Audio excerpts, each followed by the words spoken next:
Magpapatuloy kami sa pag-aaral ng Biblia at ang aming pag-aaralan ngayon ay hahanguin sa libro ni Matthew. Umpisahan namin dito sa verse 33 hanggang 42.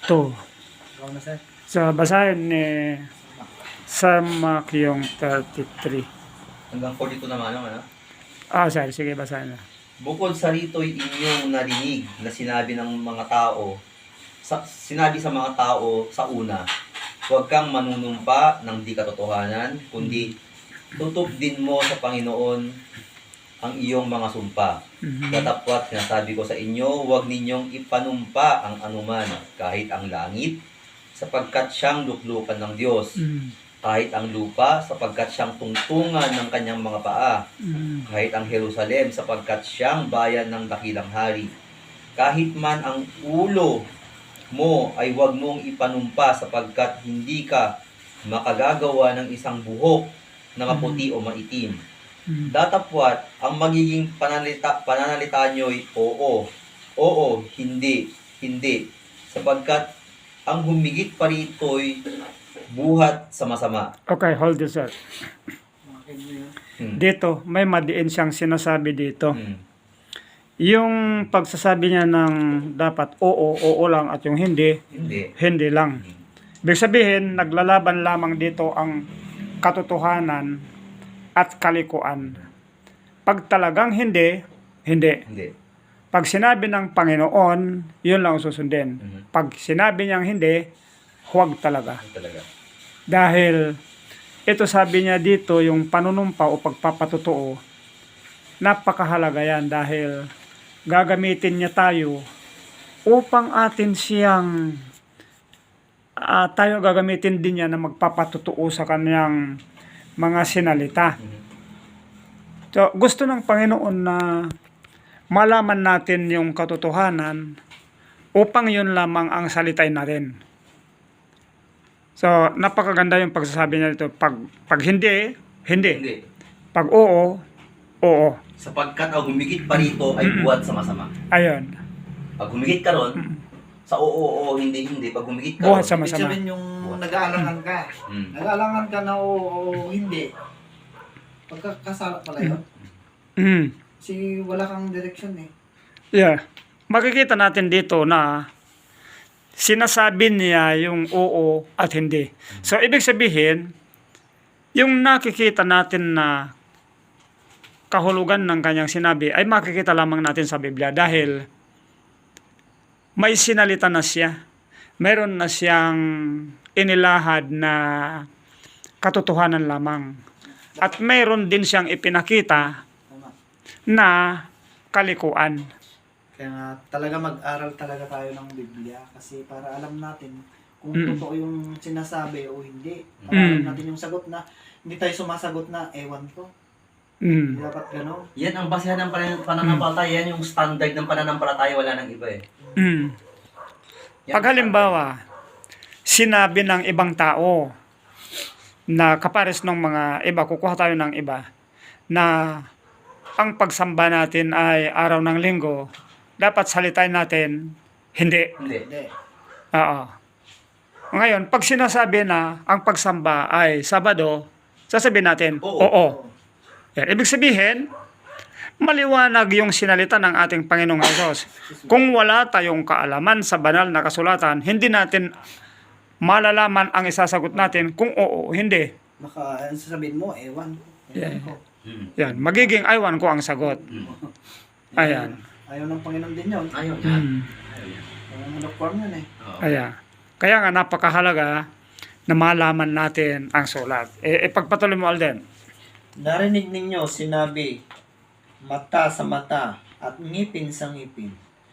Datapwat sinasabi ko sa inyo, huwag kayong makilaban sa masamang tao, kundi sa sinumang sa inyo'y sumampal sa kanan mong pisngi, iharap mo naman ang kanya ang kabila. Okay, Alden. Ito ang isang mabigat na pangaral ng ating Panginoong Hesus. Nasa verse 39 tayo. Grabe yun ah. No? So, Anong ibig sabihin ng Panginoon dito, sir? Kung sino man ang sasampal sa kabilang pisngi mo, iharap mo pa yung kabila. Pagpapakumbaba, Aha. o kaya pwede rin na huwag kang mag-revenge. Tama. Huwag kang mag-revenge. Oo. Kasi sa Panginoon yung revenge eh. Mm. Sa Panginoon yung bahala siyang Mm. sumukli doon. Oo. Huwag kang manlaban. Tama. Mm. Sampalin. Mabigat ito. Pag sinampal ka, Bigyan mo rin yung kabila. na? Bigyan pa daw yung kabila. So, may isang bagay akong nakikita dito, na ang kapag tayo ay lumalagay sa katotohanan, maraming nagagalit. Na kung minsan, dahil sa katotohanan, napaparusahan ang gumagawa ng katotohanan, nagsasalita ng katotohanan. Ngunit sabi niya dito, pag sinampal ka sa kabila, harap mo pa yung kabila. So, panibagong pagtitiis, panibagong pagpapatotoo uli. Kasi, pag yung isa ay kinagalit nila dahil nagsalita ka ng katotohanan, maring parusahan ka nila, saktan ka nila, ang ibig sabihin, magharap ka uli, magpakita ka uli ng panibagong katotohanan.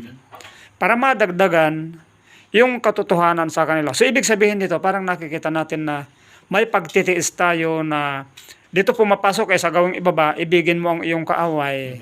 So, may pagtitiis tayo sa mga kaaway, umaaway sa atin. Halimbawa, sa mga ibang mga tao na hindi pa nakakakilala ng katotohanan, nagagalit sila kung minsan dahil kayong mga ngaral na iba, sabi nila,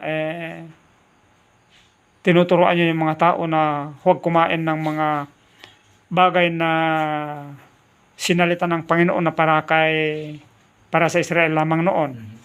Pero itinuturo pa rin nyo sila. So doon, kinakailangan na magpakita ulit tayo ng pruweba para mapatunayan na yun ay katotohanan hanggang sa ngayon. Dahil maraming nahuhulog sa salitang ito na sabi nila walang makagagawa ng ganito maliban kay Jesus. Pero kung tayo ay sumasama na sa ating Panginoong Jesus, ito magiging ugali natin yung kanyang ugali. Yun. Matututunan natin ang mga bagay na kanyang ipinauugali sa atin. Kaya sabi niya, tingnan natin ang Galatians chapter 3 verse 27. I-save mo lang yan, Alde, at balikan natin na mamaya. Galatians 3:27.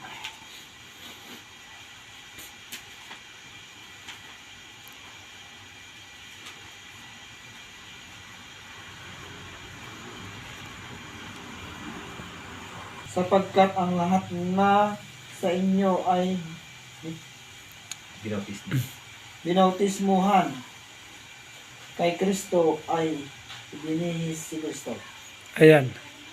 Ibinihis daw natin si Kristo. Kung ibinihis natin ang ating Panginoong Yesus, natural na siya ang makikita sa atin. No? Tama. Linis Kaya pag ibinihis natin siya, tao tayo ni Kristo.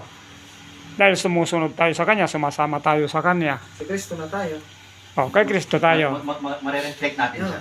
Oo. Mare-reflect natin siya.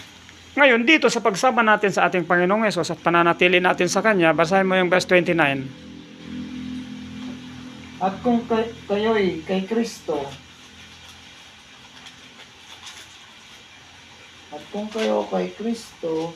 kayo nga'y binhi ni Abraham at mga tagapagmana ayon sa pangako.